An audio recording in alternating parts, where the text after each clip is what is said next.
저는 40대 평범한 주부이자 중학교에서 학생들을 가르치고 있는 선생님이기도 합니다.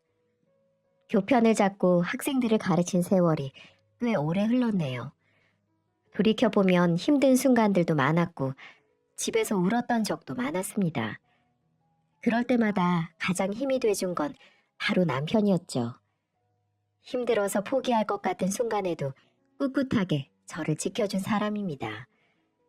동료 선생님의 소개로 만난 남편은 저랑 공통 분모가 참 많은 사람이었죠. 외제차 영업사원이었던 남편도 고객을 응대하는 일을 하다 보니 저랑 대화가 잘 통했어요. 나이도 2살 차이로 큰 위화감 없이 금세 친해질 수 있었고요. 연애하는 동안에도 큰 싸움이 없었습니다. 연애 기간이 길어지니까 양가 어르신을 뵙는 일도 자연스러웠고 제가 본 시댁 어른들은 더할 나위 없이 좋은 분들이었죠. 이렇게 좋은 분들이 멋진 아들을 키워내셨구나 라는 생각이 들 정도였어요. 처음 인사드리던 날에도 어머님은 손을 꼭 잡아주시면서 좋은 말만 해주셨죠. 요즘 우리 큰아들이 차만 팔 줄 아는구나 했는데 이렇게 사람 보는 눈도 있었네. 어디서 이렇게 참한 며느리를 만났을까? 애들 가르친다고? 네, 어머님. 중학교에서 애들 가르치고 있어요. 아유, 똑부러지네. 우리 아들 잘 부탁할게. 어머님은 저에게 아들을 잘 부탁한다며 손을 쓰다듬으며 많은 이야기를 하셨습니다. 시댁 어른들을 보면 남편이 부모님을 꼭 닮아서 성실하고 바른 사람으로 컸구나 대번에 알 수 있었죠. 양가 어른들의 축복 속에 그렇게 결혼을 하고 아들까지 낳으며 소박하고 평범하지만 행복하게 살아갔습니다. 하지만 도련님이 속도 위반으로 결혼을 하게 되면서 평화롭던 시댁은 지옥으로 변하기 시작했어요. 제가 사연을 보내게 된 것도 바로 도련님, 아니 서방님과 결혼한 동서 때문이에요. 와, 시간이 지났어도 인연 얼굴을 생각하니 제 속이 부글부글 끓는 것만 같네요. 바로 그 이야기를 지금부터 해보도록 하겠습니다. 도련님은 제 남편과는 10살 차이가 나는 늦둥이였습니다. 성실하고 착했던 도련님이 속도 위반으로 결혼을 한다고 시댁 식구들에게 선포를 하면서 이 사건이 시작되게 됩니다. 며칠 후 도련님이 데려온 동서의 첫인상은 정말 곱고 참한 사람처럼 보였어요. 수줍게 인사를 하는 모습이 천상 여자 같았죠. 어머님도 정말 좋아하셨고요. 안녕하세요. 처음 뵙겠습니다. 아이고, 곱기도 하지. 홀몸도 아닌데 오느라고 수고 많았어요. 아니에요. 어머님도 아버님도 너무 뵙고 싶었어요. 입에 맞을지 모르겠는데 편히 먹어요. 임산부가 너무 오랜만이라 내가 뭘 해줘야 되나 모르겠네. 아니에요, 어머님. 너무 많아서 제가 뭐부터 먹어야 할지 모르겠어요. 저희처럼 2살 차이가 나는 도련님 부부를 보니 막내 여동생이 생긴 것처럼 기뻤어요. 아버님도 드디어 자식 농사 끝났다며 정말 좋아하셨죠. 궁금한 게 많으신지 질문도 많으셨습니다. 회사 다니다가 못 다니면 답답할 텐데 자주 놀러와. 시댁 가까우니까 먹고 싶은 거 있으면 전화만 해. 이 시아버지가 다 사줄게. 시아버님은 호박이 넝굴째 굴러온다며 기쁨을 감추지 못하셨습니다. 임신을 했으니 식은 좀 미루더라도 살림부터 합쳐야 했죠. 도련님, 아니지? 이제 서방님이라고 불러야겠네요. 결혼 정말 축하드려요. 그 서방님은 살림을 합치고 몇 달 후 무사히 결혼식까지 끝냈고 제주도로 신혼여행을 다녀왔습니다. 서방님네 부부가 온다길래 오랜만에 온 가족이 시댁에 다 모이는 날이었죠. 근데 그날 정말 참하고 착할 거라고 생각했던 내 예상과는 달리 동서의 생각지도 못한 돌발 행동들이 시작되면서 저와 피 터지게 싸우게 되는 계기가 되고 말았죠. 당시에 초등학생이던 아들이 학원 끝나는 걸 데려오다 보니 조금 늦어서 서둘러 주차장에 주차를 했습니다. 그때 누군가 저희 가족에게 인사를 하더라고요. 형수님, 오랜만이에요. 저희도 지금 막 도착했어요. 누군가 반갑게 부르길래 보니까 바로 서방님이더라고요. 동서는 제법 배가 나온 모습으로 인사를 했습니다. 그런데 동서의 눈이 저희 부부가 주차했던 곳으로 향하더니 톤이 올라간 목소리로 뜬금없는 소리를 하는 겁니다. 어머, 아주버님, 차가 정말 멋있어요. 외제차죠? 아, 영업사원으로 일하고 있어서 직원 할인받아서 산 거예요. 그러셨구나. 저희도 아이 낳고 하면 좋은 차가 필요한데 아주버님한테 부탁 좀 해야겠어요. 남편은 외제차 영업사원으로 일하고 있는데 직원 할인을 받아서 살 수 있었어요. 아들이 하나 있어서 먼 미래까지 생각해서 크고 튼튼한 차를 구매했죠. 동서는 본인들은 경차를 타면서 우리가 외제차를 타고 오는 걸 보고 부러운 시선으로 바라보기 시작하더군요. 어머님은 진수성찬을 차려놓고 저희를 맞이해 주셨어요. 어떻게 다 같이 들어와? 잘 됐다. 다 같이 먹을 수 있겠네. 어머님, 이게 다 뭐예요? 혼자서 다 하신 거예요? 저 일찍 부르시지 그러셨어요. 이 정도는 눈 감고도 차리지. 오늘하고 수고했다. 아유, 우리 둘째 며느리는 배가 제법 나왔네. 몸도 무거울 텐데 어서 앉아라. 오랜만에 다 같이 모여서 그런지 즐거워 보이셨습니다. 서방님이 여행에서 있던 이야기도 듣고 선물도 열어보면서 시끌시끌한 저녁 시간이 흐르고 있었죠. 서로 근황을 묻던 중 어머님이 저에게 걱정스러운 듯 물으셨어요. 예, 큰애야. 내가 아까 낮에 시장 갔다 들었는데 너네 아파트 어제 불났다며? 너네 집은 괜찮은 거야? 아, 어머니 별거 아니에요. 저희 앞동에서 전기 누전으로 불이 났는데 금방 소방차가 와서 큰 사고는 없었어요. 소방차가 와서 그런지 다들 큰 불인 줄 알았다니까요. 천만다행이네. 이렇게 어머님과 전 어젯밤에 대해 말을 하고 있는데 불쑥 동서가 얘기를 꺼내더라고요. 그러고 보니까 형님네 집은 어디예요? 우리 집? 여기 사거리 지나서 있는 아파트야. 제 말을 들은 동서는 잠시 생각을 하더니 입을 열었어요. 아, 거기 알 것 같아요. 근데 거기 임대 아파트 아니에요? 지은 지 10년 넘은 걸로 알고 있는데. 맞아. 거기서 애 낳고 키우고 다 했어. 아, 임대 아파트에 살고 계셨구나. 저는 외제차 몰고 다니시길래 좋은 집에서 사는 줄 알았더니 그게 아니었네요. 뭐? 제가 임대 아파트 산다는 말에 동서는 저를 이상한 눈초리로 쳐다보기 시작했어요. 묘하게 동서의 표정이 바뀐 걸 금방 알 수 있었습니다. 기분이 많이 나빴지만 어른들도 계시고 해서 그날은 넘어가려고 애를 썼었죠.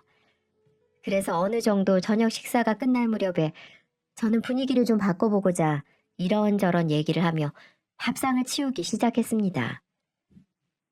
어머님, 정말 잘 먹었어요. 제가 치울 테니까 거실에서 쉬고 계세요. 이걸 혼자 어떻게 다 치워? 혼자 힘들어서 안 돼.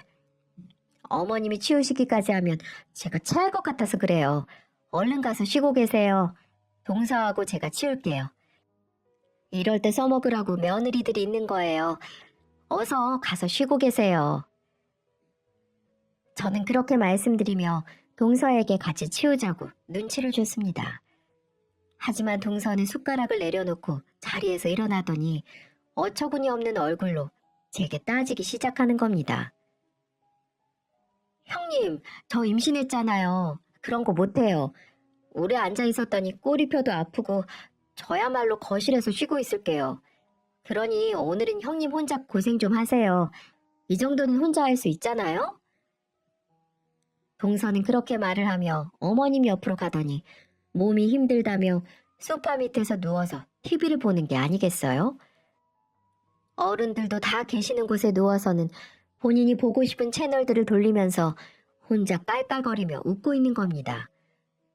정말 마음 같아서는 리모컨을 뺏어서 당장 일어나 상 치우라고 말을 하고 싶었지만 이번 또한 분위기를 깨고 싶지 않아 그냥 넘어갔어요. 속으로 너 언제 한번 걸려봐라. 이 마음밖에 없었던 것 같습니다. 그렇게 저는 혼자 꾸역꾸역 상을 치우고 설거지하고 뒷정리까지 다 할 수밖에 없었네요. 그리고 힘겹게 다 치우고 나서 이제 좀 저도 거실에서 쉬려고 할 찰나에 이 눈치코치 없는 동서녀는 제게 심한 모욕감을 주는 거 있죠? 형님, 혹시 후식은 없어요? 밥 먹었더니 시원한 게 먹고 싶네요. 시원한 거?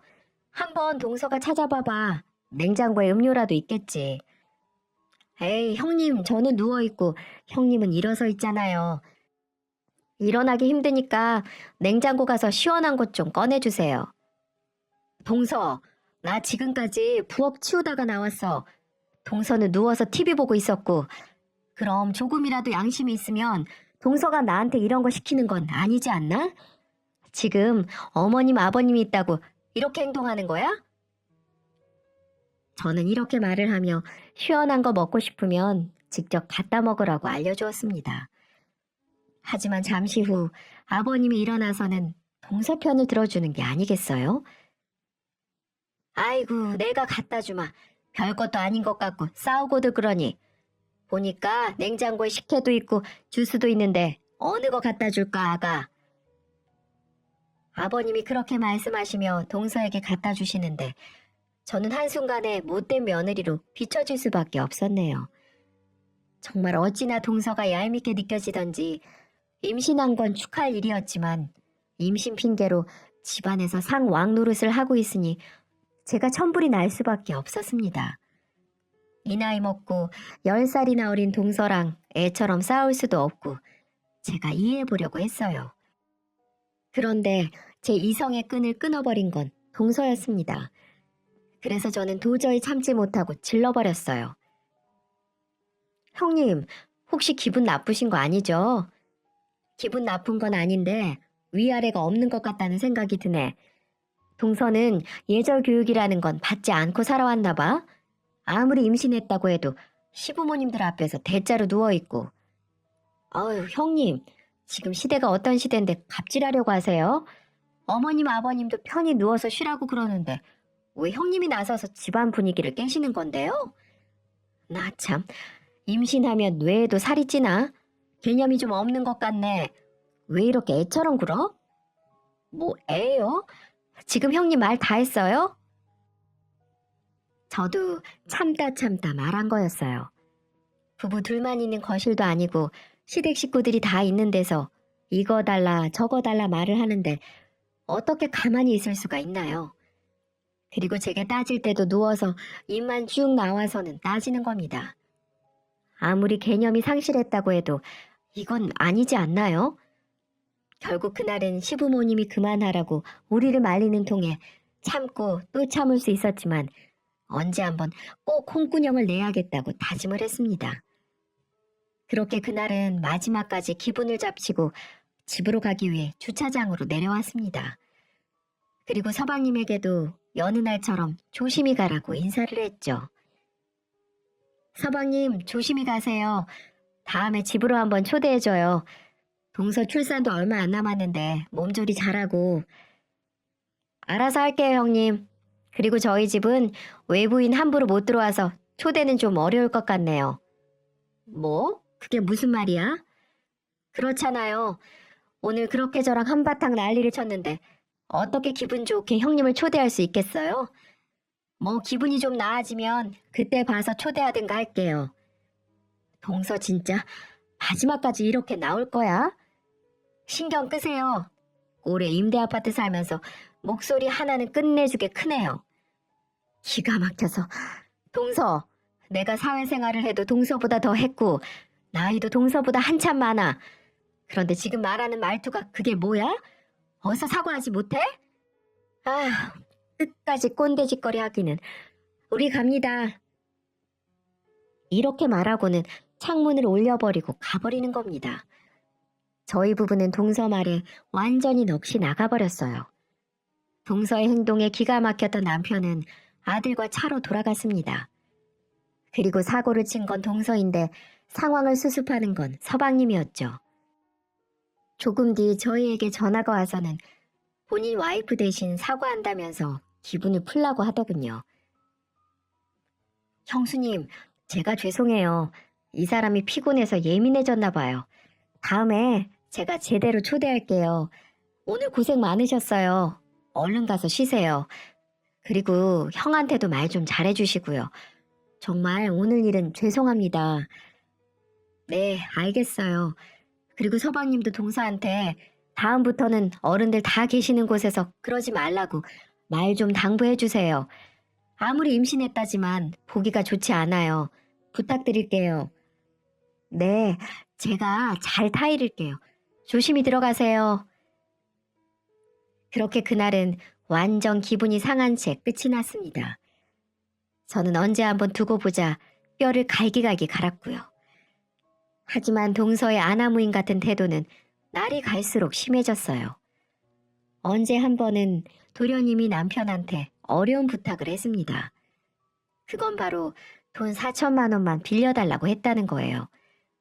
이유는 묻지 않고 그냥 힘들다고 빌려달라고 했다고 했는데 저희도 초등학생 아이를 키우다 보니 한창 돈이 많이 들어갈 때라 큰 돈을 빌려줄 형편이 아니었거든요. 그래서 남편에게는 정중히 거절하라고 했어요. 그리고 사실 가족끼리라도 돈 거래는 하는 건 아니라고 판단을 내렸기 때문에 그렇게 냉정하게 뿌리칠 수밖에 없었습니다. 나중에 돈 문제로 서로 인상 붉히기 싫기도 했고요. 하지만 동서는 그게 기분이 나빴던 건지 더욱더 제게 함부로 대하기 시작했습니다. 명절이라서 가족들이 다 모였던 자리에서 결국 사달이 나고야 말았죠. 동서가 출산 예정일을 앞둔 지 한 달도 안 됐을 때 명절이라고 온 가족이 다 모였어요. 설이라 음식도 만들어야 해서 어머님이랑 장도 보려고 일찍 도착했죠. 어머님은 제가 오기도 전에 미리 나물 반찬을 해두셨어요. 그래서 전 전을 담당하겠다며 부엌에서 분주히 움직였어요. 어머님, 저는 제가 부칠게요. 좀 쉬세요. 언제 다 이렇게 많이 하셨어요? 아유, 한다고 했는데 할 게 또 있었네. 쉬엄쉬엄 하면서 해. 아니에요. 어머님이 다 해서 저만 붙이면 되는데요, 뭘.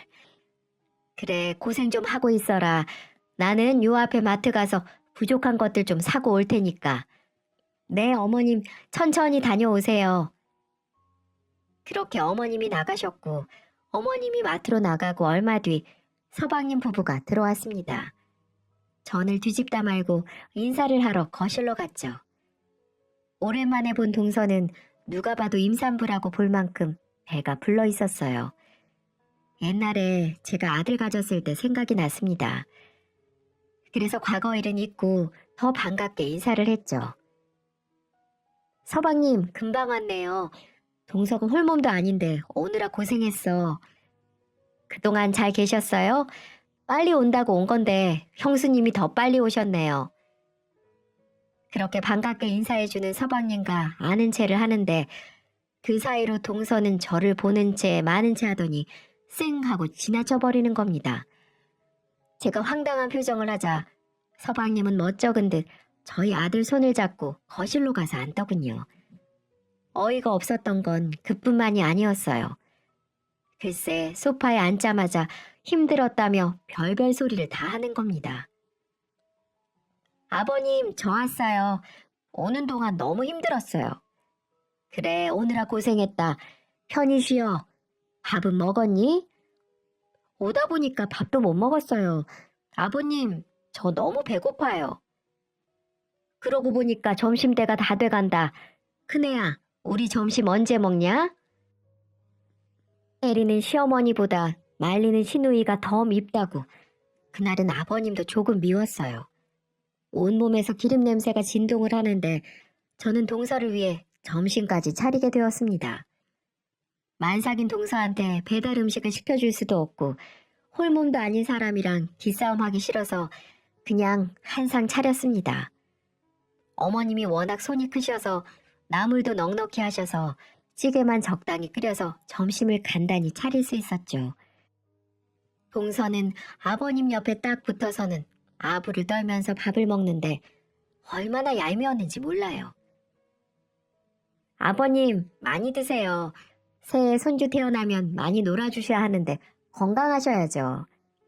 그래, 내가 막내 며느리 생각해서라도 잘 먹을게.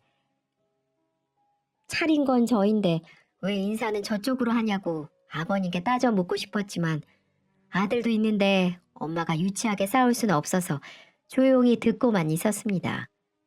근데 동서는 최소한의 선마저 넘고야 말았어요. 남편은 어제도 야근을 해서 방에서 자고 있었고 서방님네 부부랑 아버님, 저, 우리 아들 이렇게 둘러앉아서 밥을 먹고 있는데 갑자기 동서가 숟가락을 탁 내려놓는 게 아니겠어요? 놀란 아버님은 동서에게 왜 그러냐고 물었죠. 아가, 왜 먹다 말어? 음식이 입에 안 맞니? 아니요, 그게 아니고 아버님, 저 사실 친구들 중에도 임대 아파트 사는 친구 없거든요. 진짜 태어나서 임대 아파트 주민을 처음 봤는데 형님이랑은 밥 못 먹겠어요. 그게 무슨 말이니? 저희 엄마도 집을 보면 사람이 보인다고 임대 아파트 사람들 불쌍하고 남들에게 피해주는 기생충 같은 사람들 많잖아요. 우리 집안에 그런 사람이 한 명 있는데 뭐라고 말을 못하겠고 같이 식사하는 게 거북해서요. 네, 맞아요. 동서는 마치 작정이라도 한 듯 저를 향해 독설을 내뱉는 겁니다. 도대체 왜 이렇게 나를 모함하고 힘들게 하는지 아무리 철없고 어리다지만 정확히 이유는 알고 싶었어요. 또 저희 아들도 있는데 불쌍하니 없이 사느니 이게 다 할 소린가요? 당황한 서방님이 사과하려 했지만 저는 이제 가만히 사과만 받고 있기도 싫었습니다. 저는 참지 못하고 벌떡 자리에서 일어나서 따지기 시작했어요. 동서, 도대체 나한테 왜 이러는 건데? 설마 그때 돈 4천만 원 빌려주지 않아서 이러는 거야? 그래서 복수하는 거냐고. 어머 형님, 혹시 저한테 자격지심 있으세요? 그깟 4천만 원 있어도 살고 없어도 살거든요. 근데 그때 알았어요. 임대 아파트 사는 사람들은 의리도 없고 믿음도 없고 가족 간에도 도울 줄도 모르는 남이라는 사실을요. 만약에 형님이 우리한테 그런 부탁을 했더라면 저는 1초의 고민도 없이 들어줬을 거예요. 근데 우릴 못 믿고 매정하게 돈 안 갚을까봐 거절을 해요? 맞네. 지금 내가 돈 안 빌려줘서 지금 이러는 거. 우리도 사정이라는 게 있고 상황이라는 게 있잖아. 근데 가족끼리 도와주지 않았다고 이렇게 철없이 행동을 하는 거야? 동서 때문에 작은 서방님이 얼마나 중간에서 난처하는지 몰라서 그러는 거야? 됐고요. 그때 우리 친정집이 망하기 일부 직전이라 부탁했었는데 형님이 우리한테 하는 행동 보고 저는 그때부터 형님으로 인정 안 하기로 했어요. 그러니까 저한테 동서 대접 받을 생각 하지도 마세요. 꿈 깨시라고요. 와, 정말 미치고 팔짝 뛰는 줄 알았습니다. 네, 맞습니다. 가족끼리 돈을 안 도와줘서 섭섭할 순 있겠죠. 하지만 아무리 그래도 이 좋은 명절에 이렇게 막갑할 식으로 나올 수가 있나요? 옆에서 듣고만 있던 서방님과 아버님은 작은 동서에게 그만하라고 타일렀지만 꿈쩍도 안 하더군요. 도대체 가정교육은 어떻게 배운 건지 모르겠지만 윗사람들은 동서 눈에는 하나도 안 보이는 것 같았어요. 마트에서 어머님이 오고 나서야 조금은 진정될 수 있었지만 이제는 제가 한 음식 가지고 태클을 걸기 시작하더군요. 어머, 이게 뭐야? 형님, 이걸 지금 전이라고 만드셨어요? 누굴 닮았는지 정말 못생기게 지지셨네요. 하나를 보면 열을 안다고 형님이 가르치는 아이들도 불쌍하네요. 아유, 형님 같은 사람한테 교육을 배우고 있고 우리나라 미래가 걱정이 되네요. 어머님도 동서가 말이 심했다고 생각이 드시는 건지 이번에는 동서에게 한마디 하셨습니다. 얘야, 너 지금 네 형님한테 말버릇이 그게 뭐니? 어디서 배워먹은 행동이야? 어서 잘못했다 말하지 못해? 가만히 지켜보고 있을라니까 지금 네가 선을 넘고 있잖아. 에이, 어머님, 장난이에요. 그냥 웃자고 한 소린데 왜 이렇게 화를 내세요? 형님도 아시죠? 제가 지금 웃자고 장난친 거. 우리 이렇게 기분 좋은 명절에 하하호호 웃으면서 지내자고요. 세상에, 이렇게 말하며 미꾸라지처럼 빠져나가려고 하는 거 있죠? 그리고 어느새 저녁이 되었습니다. 형님, 요즘 애들 임대아파트 살면 왕따 당하고 무시받는 거 아시죠? 애 생각해서라도 이사를 가세요. 이건 정말 가족으로서 충고드리는 겁니다. 동서, 우리 집에 신경 좀 꺼. 동서가 생각하는 그런 아파트 아니니까 좀 모르고 있으면 닥치고 있으라고. 네? 임대아파트도 등급이 있어요? 그리고 임대아파트에 외제차가 어울리기나 해요? 여윳돈도 없는데 무슨 돈으로 그런 차를 굴려요? 제가 부들부들 떨자 서방님은 분위기 파악을 했는지 죄송하다며 동서를 데리고 밖으로 나갔습니다. 그리고 어머님은 저를 달래주려고 애를 쓰셨죠. 큰애야, 네가 속이 넓으니까 기분 풀거라. 나도 저 정도로 막무가내 아인 줄 몰랐구나. 나도 지금 속으로 벼르고 있어. 손주만 낳으면 내가 다리 몽둥이를 부러뜨려서라도 가정교육 처음부터 다시 시킬 거니까 네가 조금만 참어. 네, 어머님. 왜 저렇게 시간이 갈수록 애 같은 행동하는지 모르겠네요. 저보다 작은 서방님이 더 걱정이에요. 저런 동서를 어떻게 데리고 살지.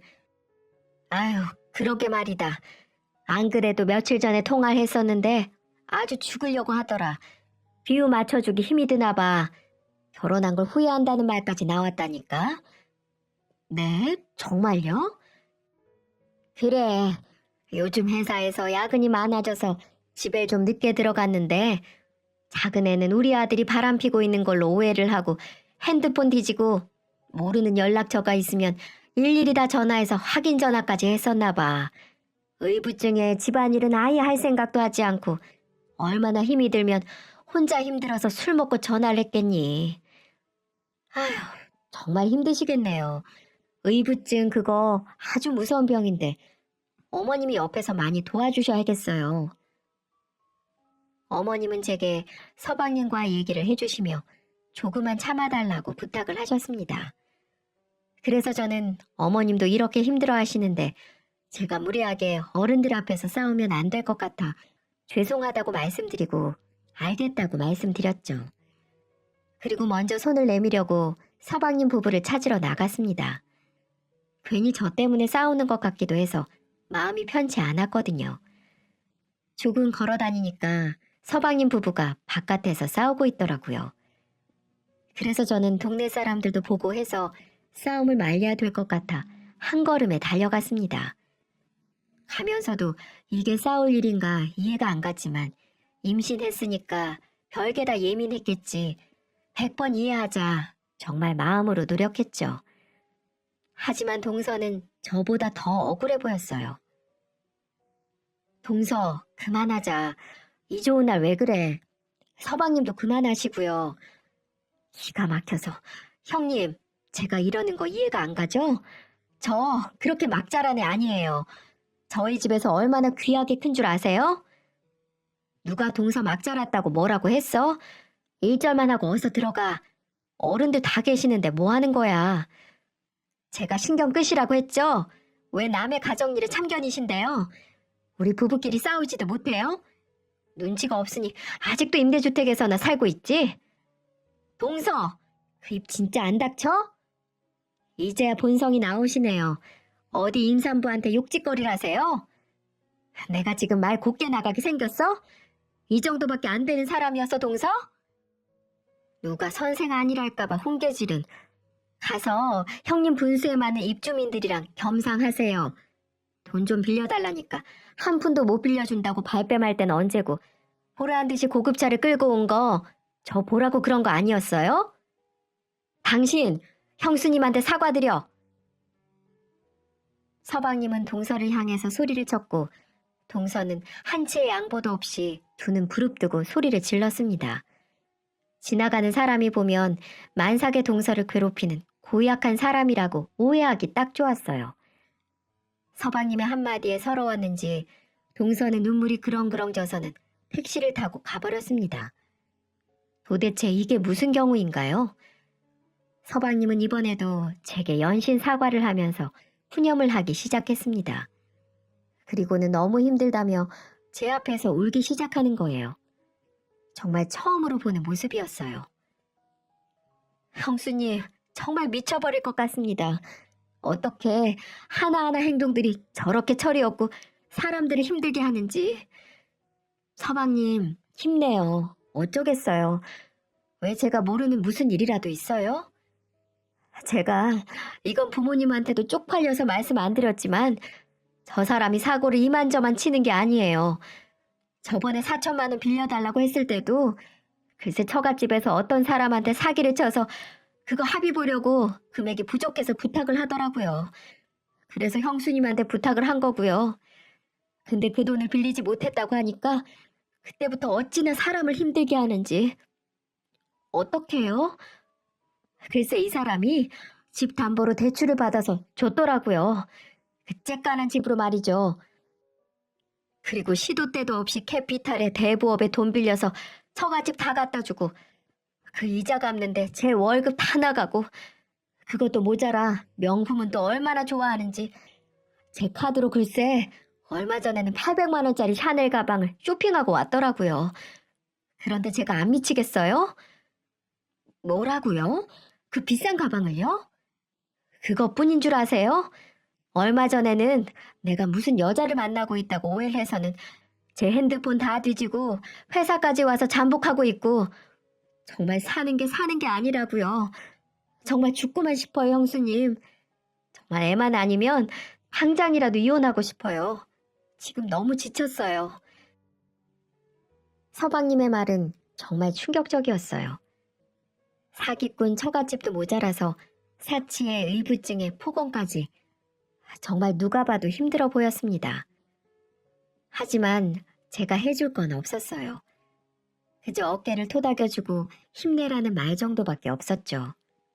만상만 아니면 당장 쫓아가서 인생 그렇게 살지 마라 홍군형 내주고 싶었지만 괜히 그랬다가는 뱃속의 아이가 잘못되기라도 할까봐 이러지도 저러지도 못한 상황이었기 때문이었죠.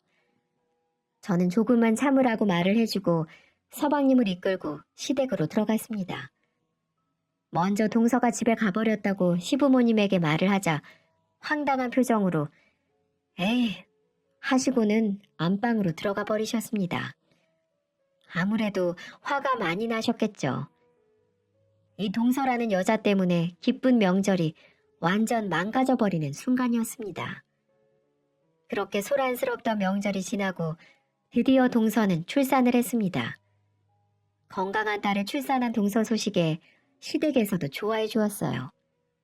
아들만 있는 집에 드디어 딸이 생겼으니 얼마나 기쁘셨을까요?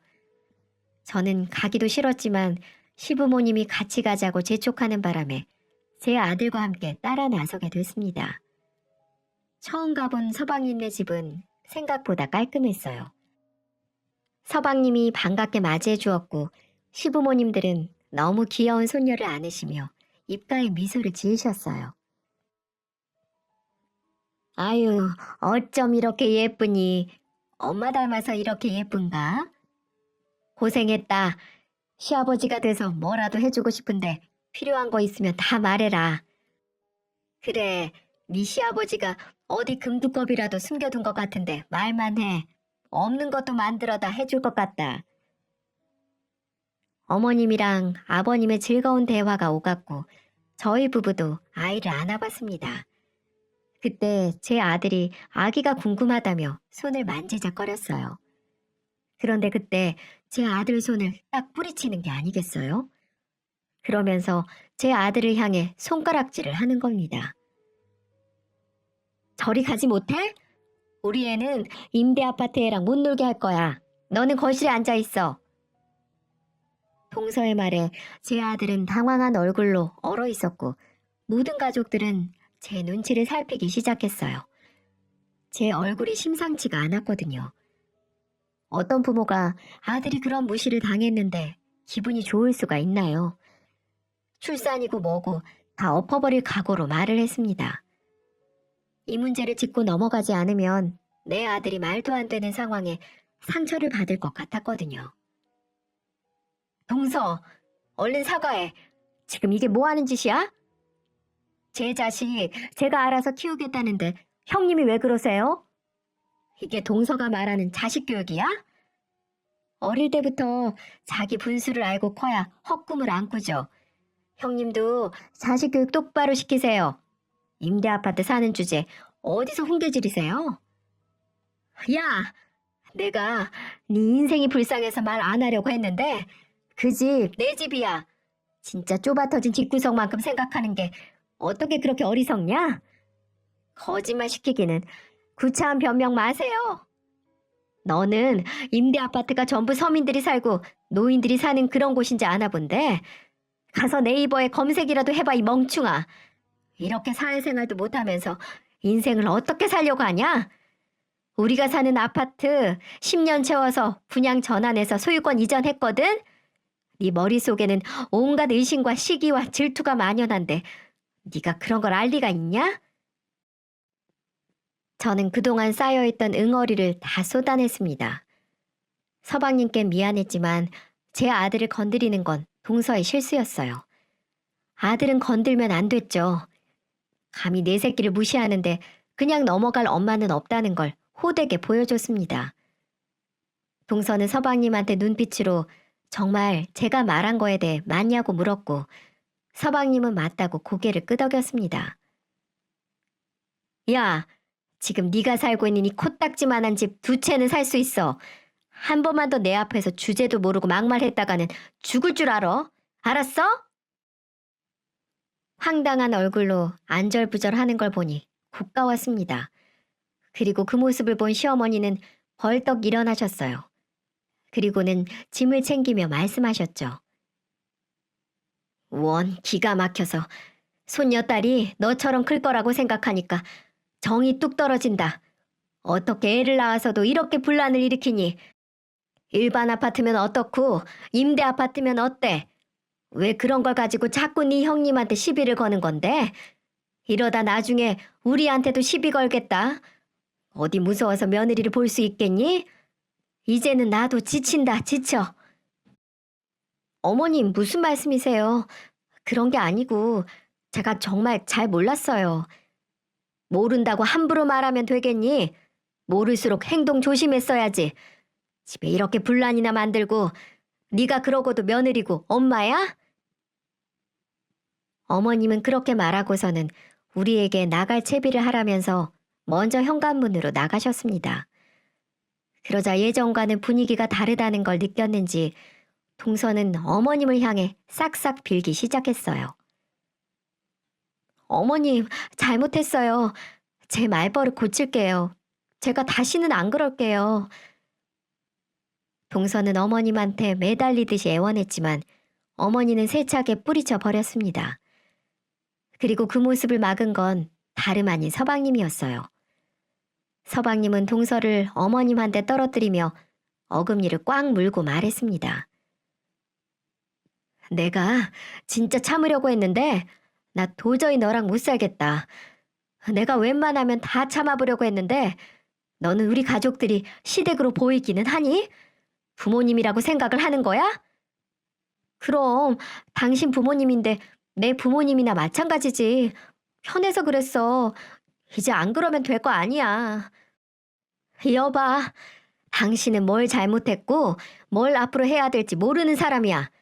어떻게 해서든지 당신하고 살아보려고 하루에도 몇 번씩 마음을 다잡고 있는데 도저히 안 되겠다. 우리 이혼하자.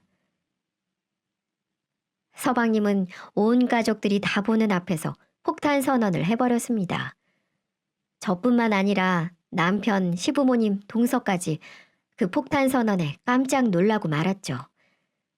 하지만 서방님의 말은 그냥 해본 말이 아니었습니다. 그동안 쌓였던 걸 마치 분출이라도 하듯 오열을 하며 계속 말하기 시작했어요.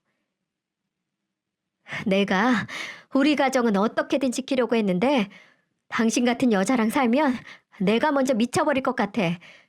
당신 같은 사기꾼 집안 능력도 없으면서 사치만 좋아하고 어른들 있는데도 마치 지 세상처럼 누워서 TV를 보지 않나. 형제간의 사이를 이간질시키질 않나. 내 월급을 전부 카드값 대출금으로 쓰질 않나. 내가 여기서 더 어떻게 해야 되겠니? 지금 이 순간부터 이 집에서 나는 나갈 거니까 더 이상 찾지 마. 서방님은 정말 이렇게 말을 하며 가장 먼저 집을 나가버렸습니다. 제 남편이 놀라서 서방님에게 달려갔고 저는 시부모님을 모시고 집을 나와버렸어요. 동서는 애타게 우리를 불렀지만 누구 하나 동서의 부름에 응답해주는 사람은 없었죠. 모두들 한마디로 질려버려서 상종도 하기 싫었던 거였죠. 그날 저녁 남편과 서방님은 술이 떡이 돼서 저희 집으로 왔습니다.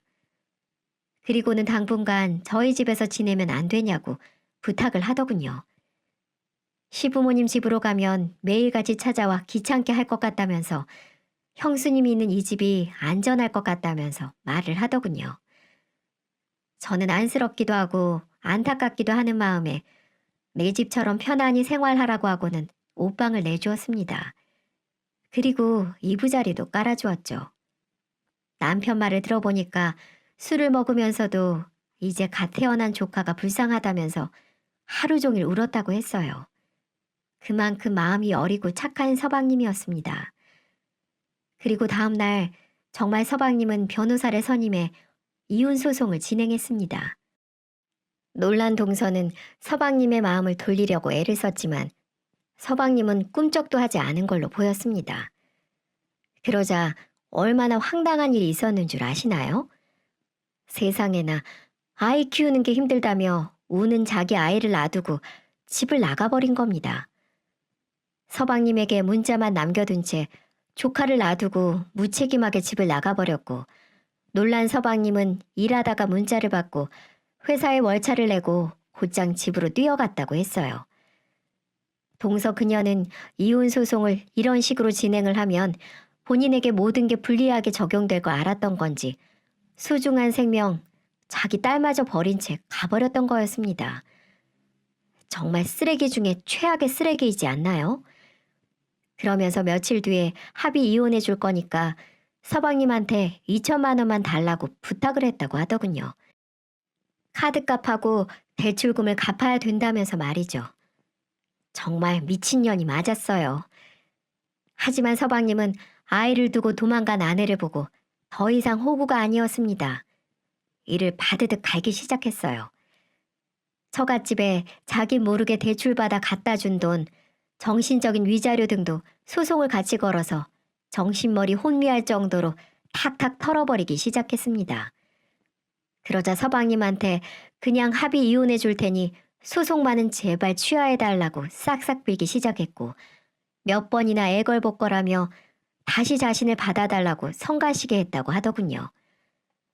동서가 집을 나간 후 조카는 시어머님이 봐주기 시작하셨는데 시댁까지 찾아가서 시부모님께 잘 좀 중재해달라고 부탁을 했다고 했어요. 그러자 시모는 그동안 쌓였던 감정들을 한꺼번에 풀어버렸다고 합니다. 주방에서 굵은 소금을 한 바가지로 가지고 와서는 얼굴에 팍팍 뿌려버렸다고 하는 거 있죠? 이년아, 여기가 어디라고 찾아와? 애새끼 버리고 도망가려니 무슨 낯짝으로 찾아오냐고? 한 번만 더 찾아왔다가는 그때는 소금이 아니라 네 뺨을 갈겨버릴 줄 알아, 이년아. 라고 말이죠. 그렇게 호되게 당하고 울면서 돌아갔다고 하더군요. 그 얘기를 어머님이 해주시는데 제가 얼마나 통쾌했는지 모릅니다. 어머님도 묵은 채증이 다 내려간 것 같아 살 것 같다고 하셨고요. 이혼 결과는 예상대로 서방님에게 일방적으로 유리한 판결이 내려졌고 양육권과 친권도 가져올 수 있었습니다. 정신적인 위자료는 받지 못했지만 대출금은 조금 회수할 수 있었다고 하더군요. 적당한 선에서 서방님이 합의를 해준 것 같아 보였어요. 그리고 지금은 또 하나의 소송을 걸고 있어요. 그건 바로 전 동서년이 양육비를 주고 있지 않고 있다고 했어요. 어디서 어떻게 폐인처럼 지내고 있는지 모르지만 지구 끝까지 가서 양육비를 받아내겠다고 하더군요. 아무튼 그렇게 서방님과 동서년의 결혼 생활은 끝이 났습니다. 서방님은 지금 집을 팔고 시댁에 들어가서 시부모님들이랑 함께 살고 있어요. 솔직히 그 동서년이 있을 때보다 얼마나 얼굴이 좋아지고 편안해지는지 몰라요. 그러면서 얼마나 동서한테 질려버렸는지 여자는 아예 쳐다도 안 본다고 하더군요. 저도 그 말의 뜻이 무엇을 말하는지 누구보다 잘 알기에 뒤에서 시간 날 때마다 조금씩 시댁에 가서 술 한 잔도 같이 먹어주고 조카도 봐주며 나름 즐겁게 지내고 있답니다. 저는 동서를 보면 왜 집안의 여자가 잘 들어와야 하는지 몸소 체감할 수 있었어요. 미꾸라지 한 마리 때문에 시댁 전체가 흔들릴 뻔했으니까요.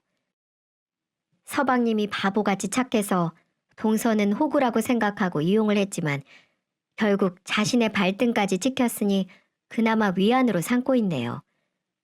솔직히 조금만 더 서방님이 처음부터 매정하게 전 동서와 인연을 끊어버렸다면 좋았을 걸, 이런 아쉬움도 있는 것도 사실이지만 우리 시댁은 이것도 인생이라 생각하고 받아들이려고 애를 쓰고 있습니다. 인생은 과거보다는 현재와 미래가 중요하니까요. 그래서 저는 우리 서방님과 조카가 앞으로 열심히 건강하게 잘 살기를 항상 응원해주고 있답니다. 제 사연은 여기까지예요. 이제 날도 좋아지는데 아이들과 아름다운 들꽃도 보며 좋은 것 많이 보시고 좋은 말만 해주며 행복한 날들이 가득하길 바랄게요. 길고 긴 저의 이야기를 지나치지 않고 잘 들어주셔서 감사합니다.